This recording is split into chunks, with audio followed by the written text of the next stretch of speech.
అసలు విశ్వశాంతి మహాయాగంలో భాగంగా ఏమేం చేయబోతున్నారు? అసలు ఏంటి కార్యక్రమాలు? ఈ కార్యక్రమం ఈ సమయంలో హ్మ్. రాములు వారి ప్రతిష్ఠ జరిగిన తర్వాత హ్మ్.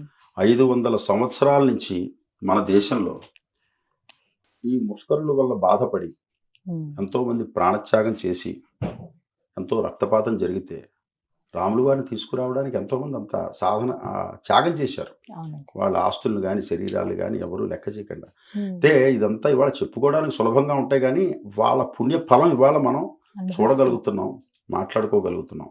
అవును. అటువంటి రాములు వారిని మళ్ళీ 500 సంవత్సరాల తర్వాత మళ్ళీ పునఃప్రతిష్ఠ చేసుకోవడం జరిగింది. హ్మ్. ఈ సందర్భంగా అమ్మవారి యొక్క ఆరాధన అక్కడ జరగాలి. హ్మ్. ఎందుకంటే పరోక్షంగా కొన్ని శక్తులు ఉంటాయి, హ్మ్. కొన్ని దుష్ట శక్తులు ఉంటాయి, కంటికి కనిపించవు. హ్మ్. వాటి వల్ల కొన్ని కొన్ని ప్రతిబంధకాలు వస్తుంటాయి. అవి తొలగాలి అంటే కేవలం పరిపూర్ణ అనుగ్రహం, శక్తి యొక్క ఆరాధనే చేయాలి. కలియుగంలో శక్తి ఆరాధన చాలా విశేషంగా చెప్పబడింది. అందులో చండీ ఆరాధన, అవును. చెడి దాహే. చండి అంటేనే అమ్మవారు దహిస్తుందిట. పాపాన్ని హరించేటువంటి శక్తి అమ్మవారిలో ఉంది. ఎందుకంటే అమ్మవారు సాక్షాత్తు అగ్నిస్వరూపం. హ్మ్. తాము అగ్నివర్ణాం తపసా జ్వలంతీమని. హ్మ్. ఎప్పుడూ కూడా అమ్మవారు జ్వలిస్తూ ఉంటుందన్నమాట. చండీలో కూడా వర్ణిస్తారు. ఆవిడ యొక్క జ్వాలా స్వరూపంగా ఉంటుంది ఆవిడ. మహాలక్ష్మి అష్టాదశ భుజ మహాలక్ష్మి వర్ణన చేసినప్పుడు చెప్తారు. హుహు. భువన భవంతరాళాలు వ్యాపించినటువంటి ఒక జ్వాలా స్వరూపంట అమ్మవారు.